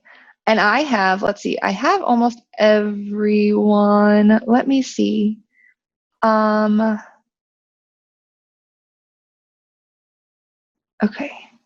And I will put the agenda, I'll put a link to the agenda again. Let's see. Hey, all right, so if you want to take a 5-minute transition time, you will be split in about 2 minutes. I'll have you split into the breakout groups. I just have a couple people to place. This is my 4th year at Manual, but I've been teaching since 2008. Okay. But at Manual, we do a unit 0, which is like scientific practices before we actually get into linear motion and all of that. But with scientific practices, it is focusing on for the freshmen, like graphing skills and measuring accurately, like things like that. Sorry, but yeah, that's like our main focus in the beginning. Kind of getting them used to the claim reasoning, like, the language, like all of that. So that's usually how we start the year. And then after we've gotten them through that, last year we actually tried going conceptually into forces before else that's going on. Yeah. Can you open that Google? Yes, Like I that? opened it. Okay. So I just came to check if you guys were good. we're just getting started. Oh, that's totally fine. I'm just popping into every room to make sure you guys can like access what you need, because I make mistakes. Yeah. So, well, is it just the three of us? yeah. There weren't that many of you chemistry people, Okay. but that might be better. It'll probably be easier to plan together. Do you guys all have the same first unit? We didn't even get that far. Oh, okay. All right. What do you guys teach first?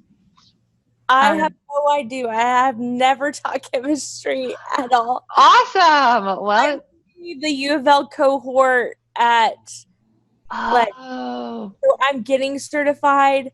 I've been teaching physics for the past 5 years. So Okay. I have no idea what my first unit is. I'm gonna be honest. Okay, that's fine. Well, you have Brittany and Suzanne here to help you. Well, and I haven't taught chemistry in probably 5 years maybe. Okay. Because I've been in the same, I've been teaching the integrated science class that was focused on the physics portion. Oh, okay. Okay. And Suzanne, are you there? Oh.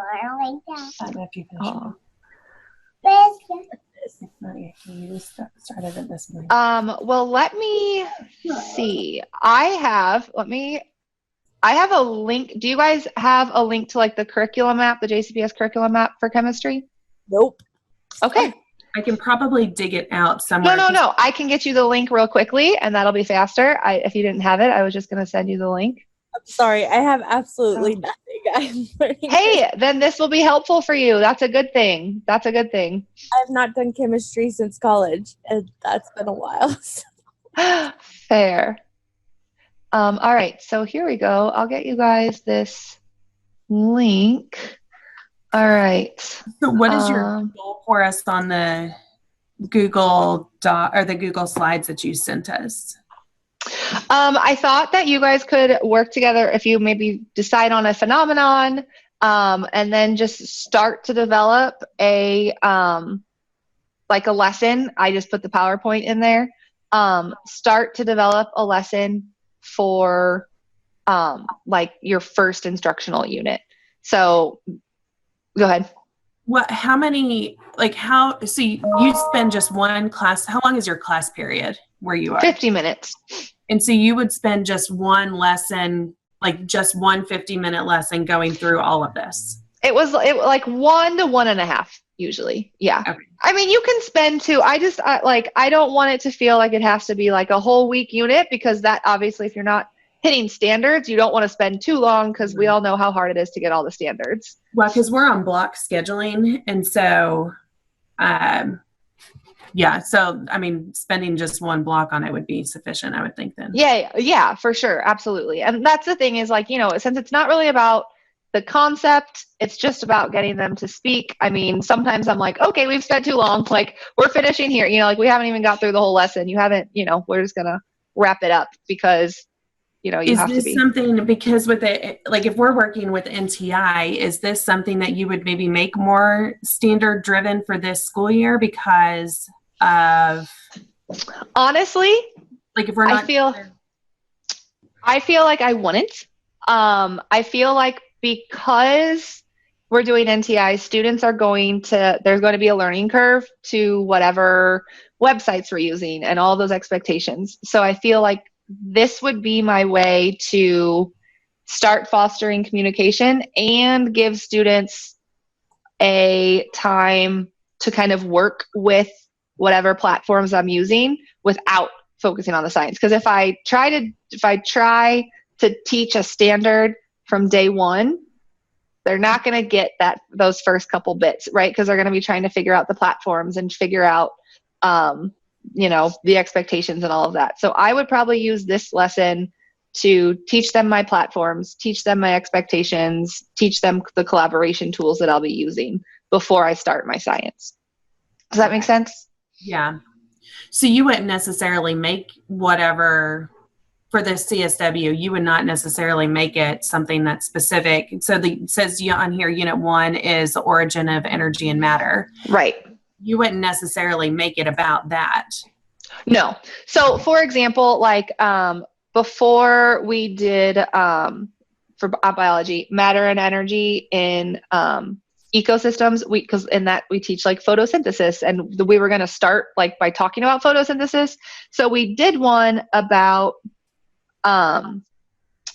why sunflowers face the sun. So like it was about plants. So we got them like kind of thinking about plants, but it had really nothing to do with photosynthesis, and nothing to do. So we kind of got them in the mindset, but it had nothing to do with the standards they were going to have to learn.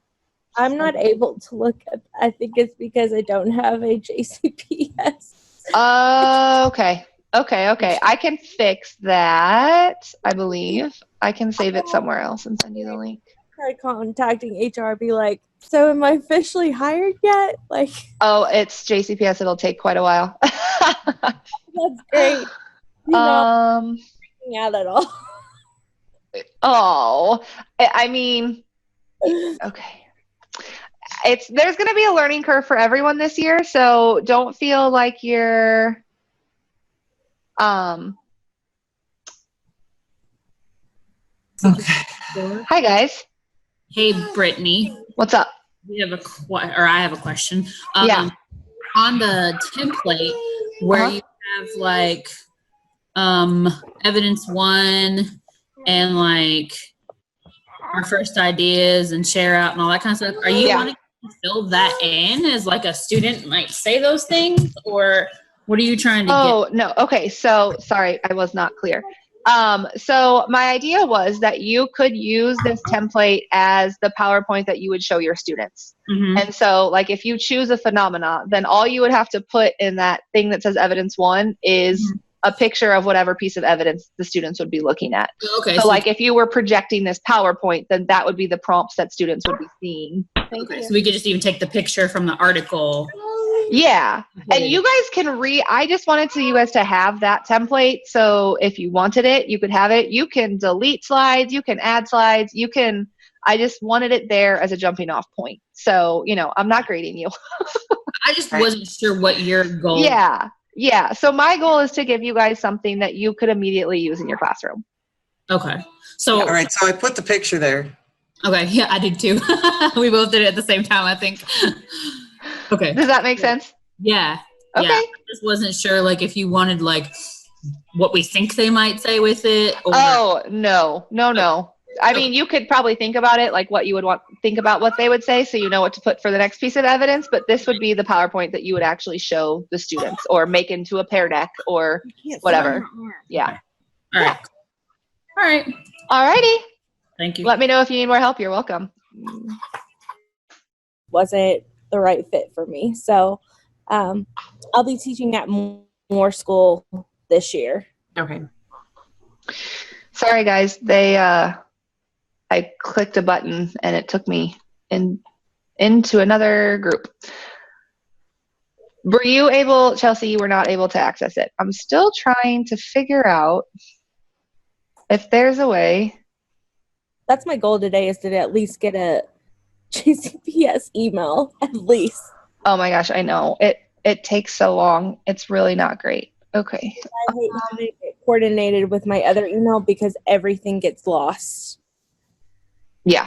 In translation. Okay. So I can keep working on that. So you guys, you know that your first unit is Intro to Matter and Energy now.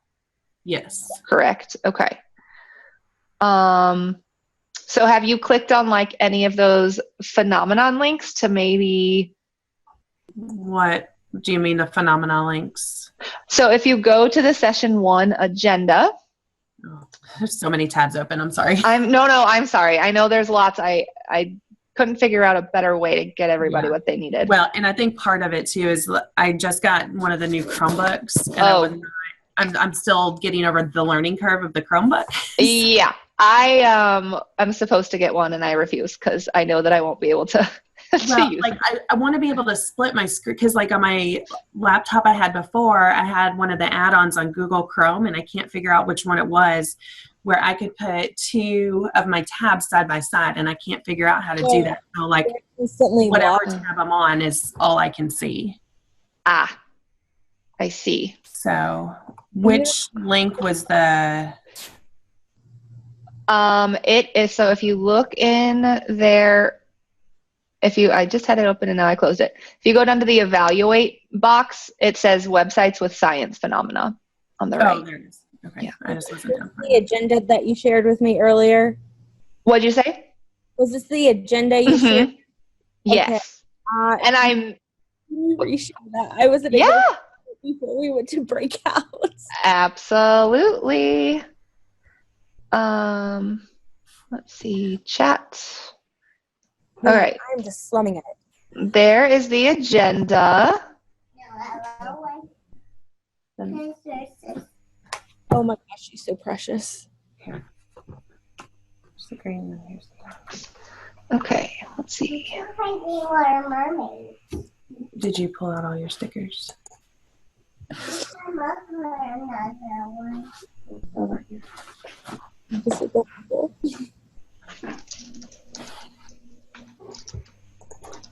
All right. Hey Chelsea, if you want to send me your email address in the chat, I can at least send you some like some screenshots of the curriculum map. Gotta do what you gotta do. Oh, good. All right, here we go. Copy. And it doesn't help that it's my maiden name for my email address. Oh, yep. Oh, we're just all, we're making it up as we go. It's fine. This is very true. We really are. All right, the first email I'm going to send you is just the screenshot of like the overall curriculum for chemistry. Okay. See, that's nice. All right, I'm going to come back in 1 second. I need to go back to the main page and get someone back into a room, and I'll be back. I really like the Halo one. Okay, what number is that one? Oh, come on. Sorry, they're mowing the lawn here. No worries. I think it's number 3.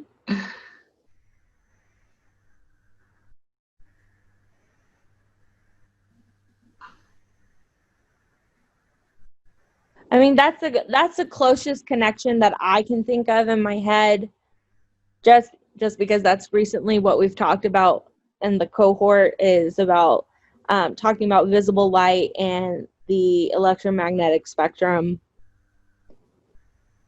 And then that can lead into like more evidence of the Big Bang Theory and all that fun stuff. So then we have to come up with a focus question, and I guess this is where I don't even know what to do at this point. Yeah. So the focus question is you basically just want to think of like, what do you want them to make a claim about? So like, and for these, a focus question for a strictly CSW like mini lesson is going to be pretty vague. So like in mine, it was just like, what causes these red stains on the ground? I just wanted, like if they looked at this picture, what question would I want them to answer about it? And so The CSW one especially, and we're going to talk more about focus question in later sessions, but you want to just make it a question that they can have some kind of claim about in the beginning. So like that focus question that I had, like they could say at the beginning, a polar bear got killed there. And that's fine. Like, they have an idea, they have an answer that they can give at the beginning. And then it will change as I give them more evidence, right? After we look at the second piece of evidence, it's clear that it's not coming from a polar bear because it's coming from underwater, and so now they're going to change that idea that they had at the beginning. So the focus question you don't want to put any words in there that they're not going to know. You want to make sure that it's a question that they're going to be able to answer, not correctly, but just provide an answer to in the beginning based on prior knowledge or prior ideas. So with the CSW mini lesson, you don't have to focus as much on the science ideas behind it since we're just focusing on communication. If that helps. Chelsea, you're muted. Sorry, I keep getting muted. How is the rainbow? What forms the rainbow halo? Yeah, or you could just put a picture of that up and say, what causes this to form? Or how does this, like most of them have some idea about the rainbow. Like, well, it rained and there was sunlight. I know a lot of people don't end up seeing those. They see the moonlight halos. That's what a lot of people normally see. That's okay. More common. We could do that too if need to be, because I assume it's the same. Yeah, and again, the goal at the end, honestly, if it's not in your standards, they don't have to understand the science at the end of the CSW lesson. Like I in that lesson, didn't expect kids to really understand like oxidation reduction or how rust happens. Like just, that, there's salt water, and when salt and water and this hit, rust, period. Like that was all I needed from them because we were really just focusing on the CSW. So. All right, I'm going to go back to the main group and probably pull us all together because it took longer than I thought. Okay. Hello. Hello. What's up? Yeah. Are we finished? I guess we're waiting for more direction. Yeah. I'm pulling you guys back together. I'm sorry. I was caught up in a chemistry conversation. We're coming back together. I promise. All right, I'm just going to share my Zoom screen for the end of this. We're not going to use the Peardeck, so we're all done with that.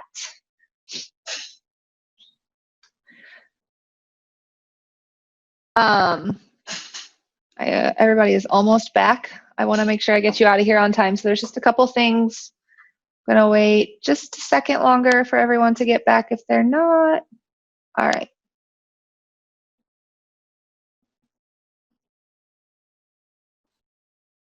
Okay, so if you look at my Zoom shared screen, welcome back, everybody. If we're talking about NGSS alignment and the science and engineering practices, there are 8 of them.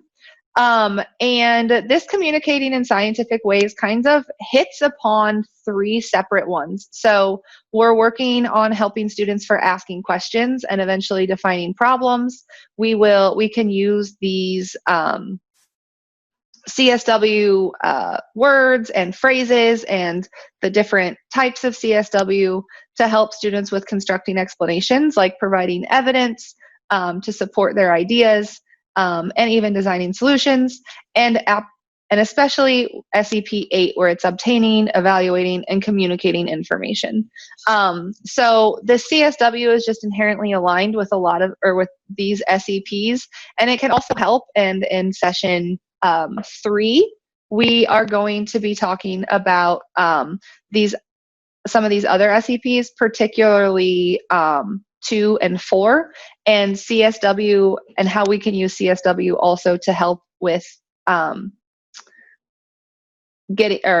aligning 2 and 4 into incorporating 2 and 4 into our units as well.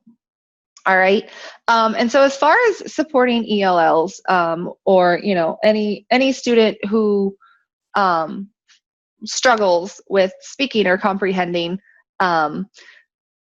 This is kind of inherently helpful to all students, and especially with ELLs that need that extra support. So this understanding language from Stanford University listed a lot of different supports that you should implement to support ELLs, and a lot of them already align with what we've talked about in CSW. So providing multiple examples, having them engage with others, providing and encouraging non-linguistic modes of representation, teaching concepts in multiple ways, having them do it over and over. So amplifying rather than simplifying, restating in their own words. So these are all things that this study said were helpful to ELLs, and they're also things that we talked about in CSW. So this lesson is touching upon, or these CSW lessons can touch upon supports for multiple different aspects of your classroom. And then backpack artifacts. Does anybody see this kind of lesson or this kind of incorporation of CSW into the classroom aligning with any of these backpack artifacts? You can unmute and share. Yeah, I mean, I think this would tie in really well with the productive collaborators. They're learning how to interact with each other. We had our students do backpack stuff a lot, but because I think this would tie in with the resilient learner, especially if they can map their progress over the course of the entire year. Mm-hmm. Yeah. How they didn't maybe understand what they were doing, but then they were resilient and kept building on it. Yeah, absolutely. And kept changing their ideas. Yeah. And it definitely, especially if once they start doing this within the unit and the science that's linked to it and being able to show their growth. Yeah, absolutely. Anybody else? What about effective communicator? I mean, like if we are communicating in scientific ways, right? If I'm becoming better at communicating in scientific ways, I'm also becoming a more effective communicator. Mm-hmm. And so I can imagine in like a magical world and place where when I'm doing my defense, right, my senior year, imagine if I could talk about what type of scientific communicator I was in my freshman course and pull some evidence of how I didn't even know how to agree or disagree appropriately. But then I used these scaffolds and I, practice it. And I did a little bit more in chemistry with Earth and Space. And then when I got to biology with Earth and Space, Ms. Hubert really pushed me to do this. Like that to me is a much better artifact of growth over time of being a communicator versus like a one-stop shop of like, here's a presentation that I had to present in front of class. Right? Right. Yeah, and Natalie, I would love for them to receive a phenomenon and investigate it on their own using the scientific method to figure out what it is. Absolutely. And it's definitely something that is possible if it's something, like Lacey said, that they're building on for so long. Anybody else?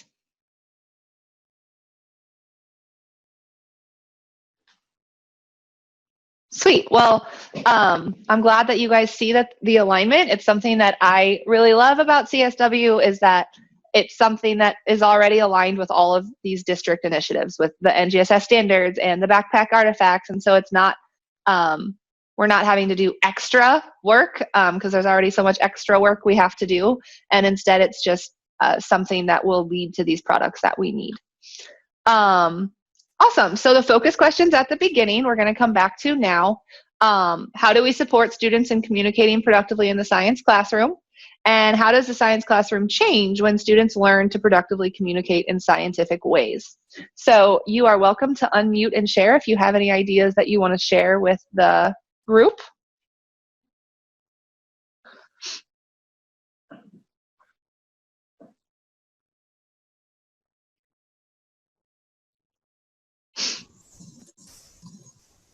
I think for how do we support students in communicating productively in the classroom is just making sure, I think the first part is just the building the relationship part.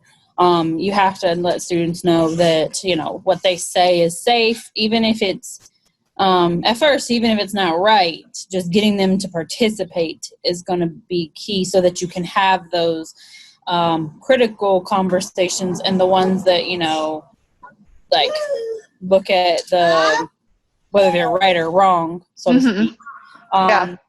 And then how does the science classroom change when students learn to productively communicate them? I think that like they take ownership. And like you said, Brittany, when you were talking about at the end of the year last year, how they started to like provide evidence without you even prompting them. You know, I had that same experience. We had a lot of evidence or a lot of things being done without being told that they had to be done. You know, even I guess before NTI happened. Really, because you know, once NTI happened, we were not in the same situation. But sorry, I'm watching all these police cars go down my road. Anyways, so I think that is definitely a valuable piece, and that it will come here, Jaylee. That it will allow for the kids to take ownership of their classroom, and they kind of, and you know, in a roundabout way, lead the discussion. Because they know their expectations. Yeah, absolutely. Thank you. Anyone else? All right, everybody's waiting for the last slide to pop up. We're almost there. All right. So any questions before we wrap up today? Your session tomorrow, I can't go to. Is there a way that I can watch the recording before the third session? Yeah, well, so the next session is actually next Monday, the 27th. So the next one's going to be the 27th, and Tuesday, I know I kind of... well, I can't do next Monday either. Brittany, you gave me a heart attack. I was Sorry. like, oh my God. Sorry. No, they are going to be recorded because they have to be, or they're going to be available during the AIS week. So I will have the recordings, and so you will have access to that. And if you want to actually email me, I can send you the recording of the second session if you want to be able to see it before the third session.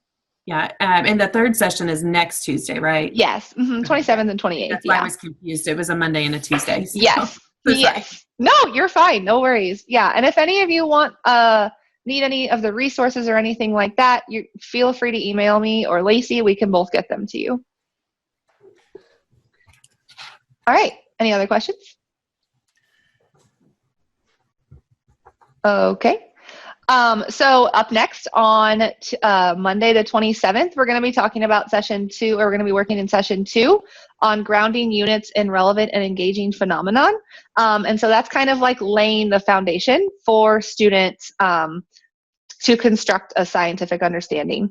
And so we'll talk about how we use these tools to lay this foundation, which is session 2, in order to get to session 3, where we start building this scientific understanding. So that's going to be next Monday, and session 3 will be next Tuesday. I do have a quick survey that I would love for you guys to fill out. If you go to the agenda, it's going to be one of the very last links in the agenda. And that will be really helpful for me as far as planning some future PDs and getting your input about what maybe could be better or more helpful next time. And again, I will be planning a kind of a PD that's not really part of this session, but just about how to implement more of these things in a virtual space now that we know that NTI is part of our future. And so be on the lookout for more information about that. Yep. And yeah, so this is Lacey's information and my information. Feel free to email either of us, or you can tweet at us, you know, if you're up with the JCPS times. And we'll be happy to help you guys in any way that you need, whether it has something to do with this session or not. Lacey? Yeah, tweet us. Please email us any questions. I know everybody wasn't able to probably finish like a full CSW lesson. Like I can speak for the group that I was in. And it takes a long time just to find a phenomenon to ground something in. And so that's kind of where we spent a lot of our time. So like if you are continuing to work on that and you need tips or tricks or advice or the ability to contact the other people that were in your group, just give us a holler and we'll make sure to get everybody kind of recontacted with each other. I think the CSW, especially now that we are embarking in an NTI world, is a fabulous way to start the year. I think it really does a nice job at building some classroom community. It does a nice job at setting the tone for what kind of the year is possibly going to look like, as well as doing it in a fairly low stakes environment, and not starting off with, something that is intimidating and brand new. So as you develop those, if you share them with us, I think we would love to see them and share them with others as a great way to start the year, especially as we develop an NTI PD. That might be a place and a resource that we give to other high school teachers as a great place to start. So we just really appreciate you giving up your morning to Yes, thank you. talk all things science, and we hope to see you at the next two. Yeah. And I put the link to the survey down there too if you don't want to go to the agenda to find it. But seriously, thank you guys so much. I'm so glad you came. It was a really great session. I feel like hopefully you thought it was also helpful. And hopefully I'll see you next Monday. Thank you. Bye guys. Yeah. Have a good one.